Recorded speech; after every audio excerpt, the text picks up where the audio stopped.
Britain has a brilliant heritage and tradition of empowering its youth generation. Few countries around the world can compete with the variety of opportunities we give our young people. Whether it's providing experiences for enjoyment or opportunities to learn valuable skills for success. Britain has been an international leader in youth empowerment since the dawn of time.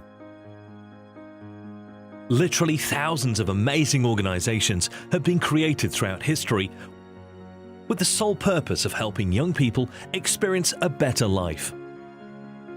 That includes a better education, better self-confidence, better health, better relationships, better career prospects, a better life.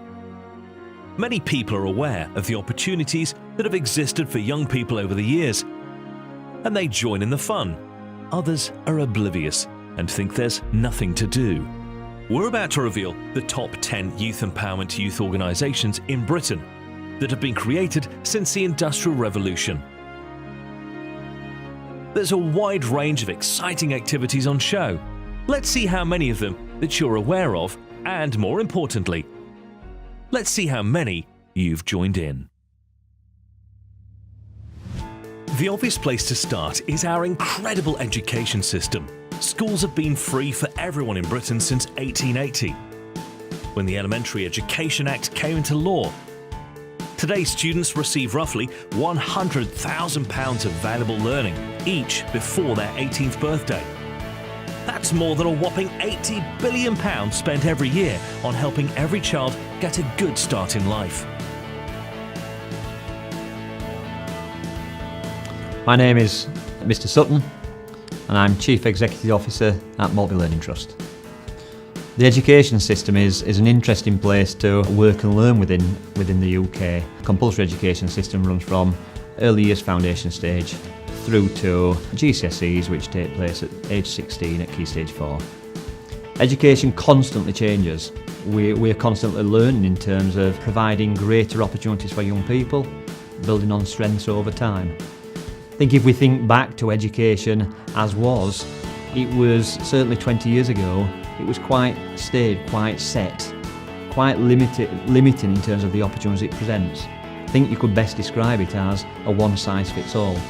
As we move forward with the new curriculum opportunities that are presented, there's far more, I think the term is personalisation. We wrap the education and the opportunities around the interests and those unique features of our young people. To this day, there are many countries around the world where all children still don't get an education. We hope you are taking advantage of yours. Not every youth group and learning organisation is centuries old. Unstoppable Teen was founded more recently in 1997. I started Unstoppable Teen all the way back in 1997 because I felt that there were really important life skills missing from the national curriculum. I wanted to do something that would help teach young people the skills that they need every day, like motivation, self-confidence, time management, effective communication, how to manage your money. And I wanted to do that through the school system. We're constantly trying to find new ways to engage young people. Young people are usually the early adopters of new technology. So when everything went from old technology like DVDs and came online, we were amongst the first to put educational resources on video online. I'm really pleased to say that over the last 20 years, we've helped more than 300,000 young people through more than 250 different schools, colleges and universities. And we're not going to stop until we get at least to that million that we started out wanting to reach in the first place. I think what we'd really like to do is move beyond Britain and in the future help young people in Europe, Asia, Africa, the United States, all over the world to help them develop the life skills that will enable them to experience more happiness and more success in the future. There are countless charities, non-profits, voluntary and community organisations that have been created over the years to help young people. Two of the oldest, biggest and most famous are the Scouts and Guides. My name is Graham Harrop and I'm District Commissioner for Doncaster Dagenham Scouts. Baden Powell founded the Scouts in 1907 and they want to engage boys in fun, challenge and adventure. I got involved in Scouts when I was about 10 I left it and then came back in my 30s when my son joined Cubs. Scouting has changed ever since it started in 1907. The uniforms changed, the programme has changed. We've also admitted girls. Quite a lot has changed since 1907. One of the benefits of joining Scouting is the fact you get involved in fun, challenge and adventure activities. The easiest way to join Scouts is you go to www.scouts.org and just inquire to join. The Scouts and Guides aren't the only youth empowerment organisations that have been teaching teamwork and survival skills to young people across the country.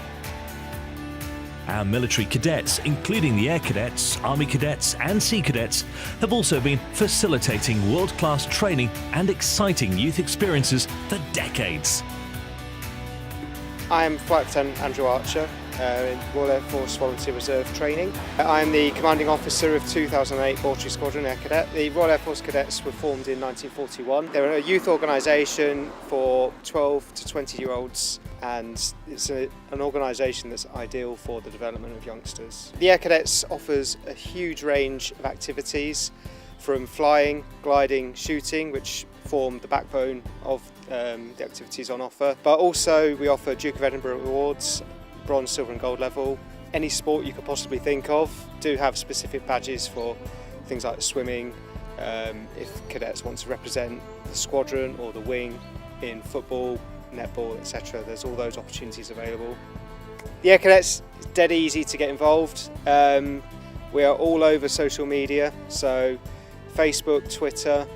There is the Royal Air Force Air Cadets website itself, where people can find out where their local squadrons are, the criteria they need to be able to join. Our royal family have long held a strong connection with the cadets, but this isn't the only youth empowerment organisation that the Royals have supported passionately over the years. The Duke of Edinburgh Awards were formed by Prince Philip in 1956. It's an action-packed programme that thousands of teenagers complete every year. An experience that they share with their friends, which is important. An opportunity that not many actually presented with. More long-term, it's about showing skills and qualities that employers, higher education want to see. Even just things like determination. It's raining and these guys have been out in 24 hours and it hasn't stopped raining, and to carry on. You know, those kind of qualities, that's what employers want to see, that determination. This is something I did and that I kept doing, and I didn't stop, I didn't drop out. I saw it through to the end, and I think that's important. If it's more adventure, discovery and social action you're after, you need to get involved with the National Citizen Service, NCS as it's otherwise known. It's one of the newest youth empowerment organisations on our list. It was started in 2009. Well, there's several reasons why young people should get involved with the NCS programme. Whether it's just for a bit of laugh over the summer, have some fun, meet some new friends. I think young people should sign up if they want to learn some skills that they can use in the future for their university or future employment. They should take part. Mixed with other young people, I would say, is a main part. Gain some confidence that they can use in the future. I think it's hugely important for young people for the transaction between your finishing year 11 or year 12 and going into kind of adulthood. There's a gap there where I think young people need some skills, communication skills, leadership skills, etc., to kind of do well in life, to kind of grow as and become adults. Throughout the course, we do put some sessions on, like first aid and politics workshops.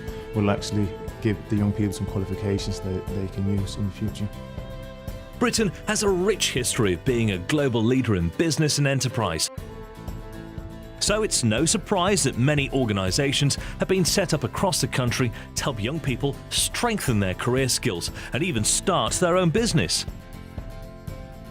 Young Enterprise was founded by Walter Solomon in 1962. I am Joe George, and I am Managing Director of a Young Enterprise company that has recently been formed. The name of our company was Forest Friends, and we sold grow your own Venus fly traps. There was many key skills, one of which was, well, leadership for me firstly, but also teamwork. That was a big one. A lot of social skills as well, talking to people at sales events, trying to sell the product, talking to people on the phone to try and get secure suppliers. Even after students finish school, there are all kinds of organisations out there helping young people start their careers and succeed in the business world. The Prince's Trust was founded by Prince Charles in 1976 and is still going strong today. My name is Faye Savory and I run a business called Bear Hugs, which sells hug-in-a-box gift hampers, and I'm also a young ambassador for the Prince's Trust. So I first went to the Prince's Trust coming up for 3 years ago now, when I had been unemployed for about 18 months. So the Prince's Trust provides a huge range of different services for young people, and they're all aiming to help young people get into employment or into education. And the programme that I accessed with the Prince's Trust was the Enterprise programme, and that helps young people who are unemployed and aged 18 to 30 start a business. And it involves a 4-day enterprise course which teaches you all of the business basics. It offers you ongoing mentoring and also support with writing a business plan.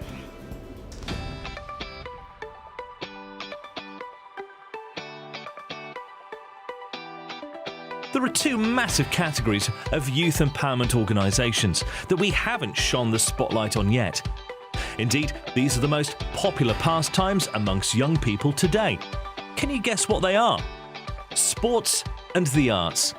It's impossible to choose one organisation to feature in this section, so we want to pay our respects to those who fund youth arts and youth sports across the country. Now let's look at the arts first. Music, acting, singing, dancing, writing, painting, drawing, sculpting, the list goes on and on. Our nation's love affair with the arts dates back to when the first settlers moved to Britain.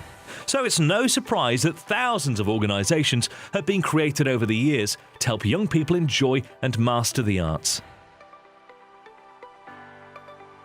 The National Youth Arts Trust and the National Lottery do an amazing job of enabling organisations like CAST to get young people involved in the arts. My name's Sarah Clough. I'm the Head of Participation at CAST, which is the theatre in the centre of Doncaster.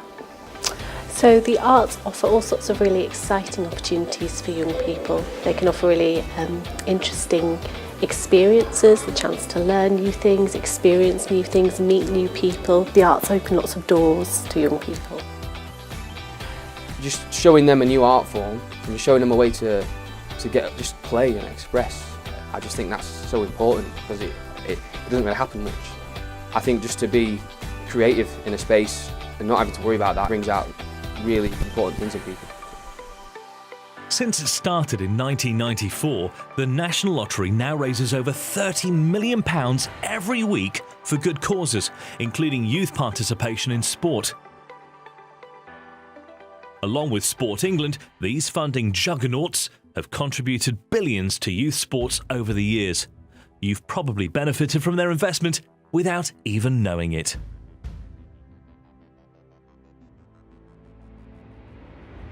My name's Jake Wright, I'm a footballer and play for Sheffield United. I started playing when I was 4 or 5 and then I got signed by Bradford City when I was 9. I think health straight away, it's really good for your fitness, your health, physically as well as mentally. I think it helps your social skills, you mix with a lot of different people, you get put in a lot of different scenarios and it just brings you on as a person. Work hard, listen to your coaches, your staff, your teachers, whoever's helping you, your parents. Don't give up on what you want to do, but also you need to make sure that while you're aiming to do well at sport, you do well at school, because it's a cutthroat business and it's very difficult for people to make it in sport, whatever sport it is. So you need to make sure that you've got a backup, and if you don't make it as a footballer or a rugby player or a cricket player, whatever you want to do, that you've done well at school so you can do something career-wise that way. Okay, so we cheated. That was more than 10 youth empowerment organisations, but that's because it was so hard to choose from the thousands that are scattered across our great country. But we hope you got a flavour of the range of activities on offer and the rich heritage our country has at empowering young people. In many countries, young people don't have the opportunities that you now have. So, how are you going to make the best of this situation? What are you interested in? What are you inspired to try? How are you going to get involved?